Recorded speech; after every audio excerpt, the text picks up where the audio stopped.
As Sherry mentioned, I'm the devastatingly handsome one of the group.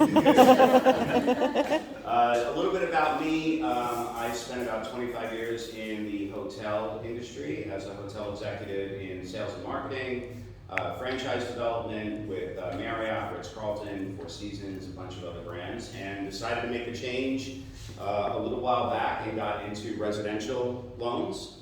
And that was fun for a little bit. But decided to get more into the commercial space just a bit ago. So what I wanted, how many of you are familiar with commercial loans? Let's start there, just so I have a general baseline. Okay, not at all. Okay, good. That's actually good. It's a fresh slate. It's a good place to start. And then I don't have any hecklers in the room, so that's a good thing. How many of you feel it's more difficult to obtain a commercial loan over a residential loan, just based on what you may have heard in the past? Okay, fair enough, yeah. And how many of you feel the process is more difficult in getting a residential loan? So not that they're more difficult, the process of getting one is more difficult. Because that's truly what most folks think. When I talk to especially residential agents that haven't gone down the commercial loan path yet, they get nervous about it. They feel like it is going to be a very, very difficult process, and they may not know enough about it. I will tell you, it's simple. It really is. It's maybe a couple more documents. Maybe you need an environmental survey on a commercial property, not on a residential property, but on a commercial property. But overall, it's not difficult at all to obtain a loan. As a matter of fact, in a lot of cases, it's actually easier. And I'll explain why in just a sec. Regarding lending on a residential property for an investor, does anyone have anything that they want to be sure I cover? Like maybe thought of an initial question or anything? Shoot, is it always 20% down? I'll get to that. That's actually one of the biggest questions I get asked. Anybody else have anything that they want to make sure I cover? I think I'll. Does it have to be commercial property? No, not at all. No. Okay, anything else? Okay, cool. All right, so there are two ways or two options investors can consider when financing a residential property, a residential investment property. They can either get a traditional residential mortgage, okay, treated as an investment property, or they can get a commercial real estate loan, or they can pay cash. So those are really three options, but as far as financing goes, they have those two options. The difference between a consumer residential loan and a commercial loan is a commercial or a consumer mortgage is a type of loan that somebody gets to finance their home, right? Which you're all obviously very familiar with. A consumer real estate loan, or a commercial real estate loan, on the other hand, lends business owners a sum of money, and they're investing in their business. So there's a very, very big difference. One is to be able to provide somebody a place to live. The other loans are offered to business people or investors in order to help them grow their business. So you have to think of it two separate ways. You can't think about it like, it's a residential loan for this person to have an investment property. When the bank reviews it, they're looking at it as a business, not as an individual, okay? So those are the two primary differences. What typically prevents investors from qualifying for a residential mortgage on an investment property? The property has, which you may know some of this, so bear with me a little bit. The property has 5 units or more. You can only get a residential loan on anything up to 4 units. They already have 10 mortgages, which sounds like a lot, but for investors, quite frankly, that's not a lot. I'm sure, Scott, you have people that own 20, 30 homes. You can only have 10. It used to be 6, I think, it used to be 4, but in 2009 they increased that number to 10. So if an investor already has 10 mortgages, they can no longer get a residential mortgage.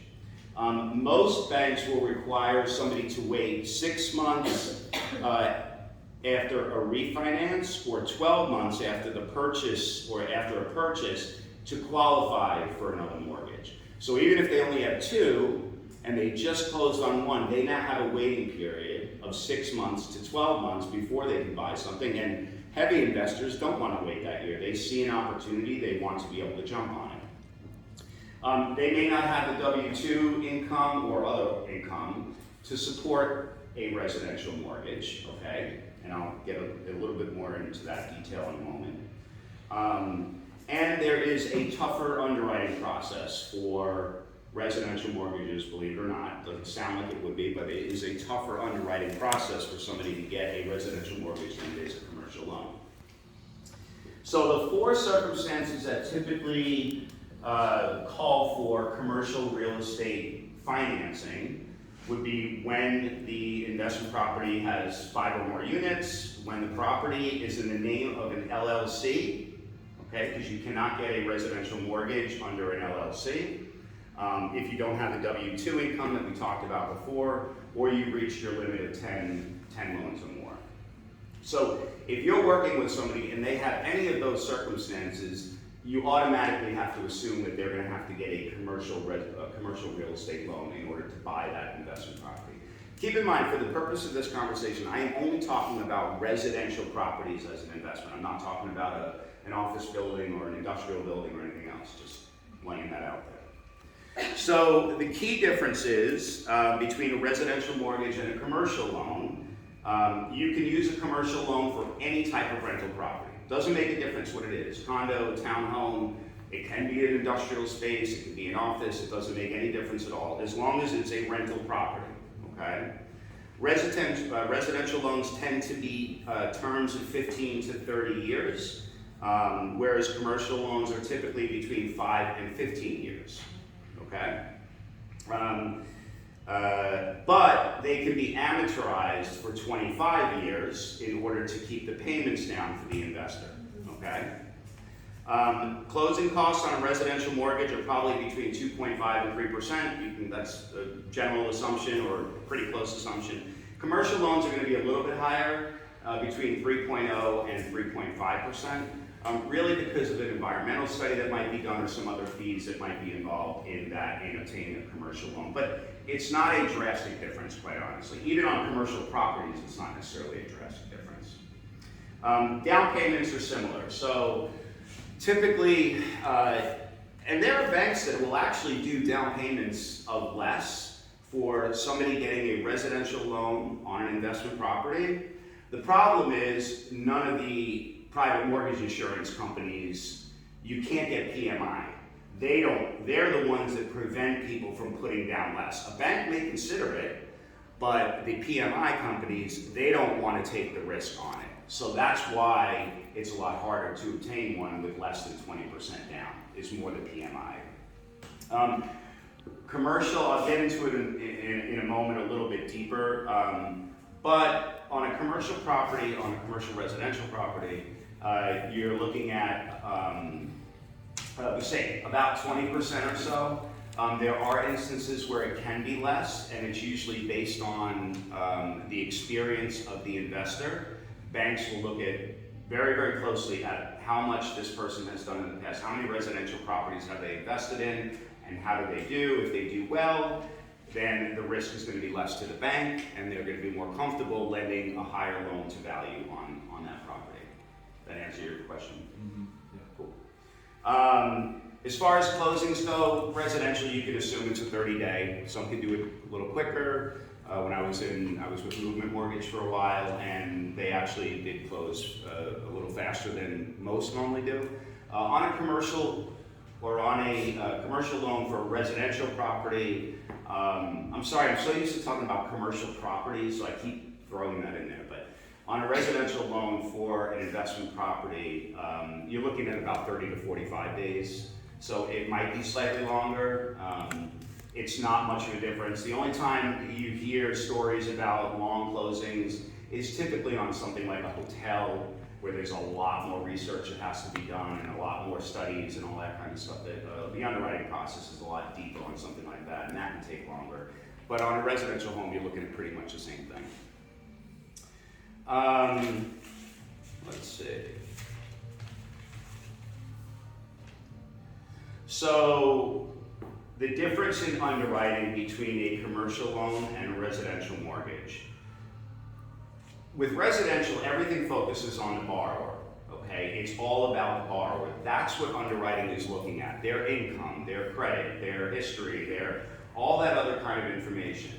On a commercial loan for an investment property, it really has very little to do with the borrower. Quite frankly, they don't care. What they care about is the property. That's what they're underwriting. They're not underwriting the person. So even if somebody has a not so great credit score, or as long as that property, the net operating income, as Scott talked about before, that profit is enough to support the loan, a bank will lend against it. That's actually what makes it a lot easier in some cases when somebody is going, if they don't have the best credit score, as long as they don't have bankruptcies, judgments, anything serious or significant like that within the last few years, the bank doesn't really care about their credit score. As a matter of fact, when I get responses back from the lenders that I work with, they don't even bring up the score.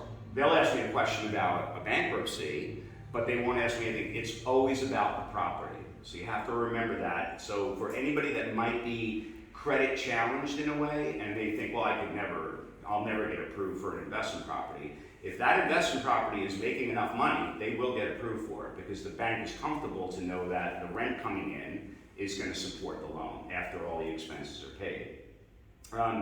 They'll look at, are you guys familiar with the debt service coverage ratio, or anybody have an idea what that is?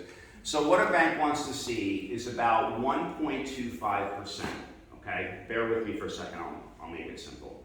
For an example, if the loan has a $4,000 a month monthly payment, okay, $4,000 monthly payment on the loan, the bank wants to see that net operating income at $5,000. So they know, so the 1.25%, they want to know that there's enough there to cover the cost of the loan and then some. Make sense? So when I estimate, I actually do it on an app that I have. I can plug in a loan amount, a purchase price, a loan amount, the net operating income, and everything will pop up and let me know everything about that property and whether or not this is a doable loan, whether or not a bank will look at it. As I said before, the credit score is not viewed as critical. I mean, they want to make sure somebody's financially responsible, of course, but it's not something that's critical. Whereas, on a residential loan, it's pretty much the first place that an underwriter is going to go is what's the credit score.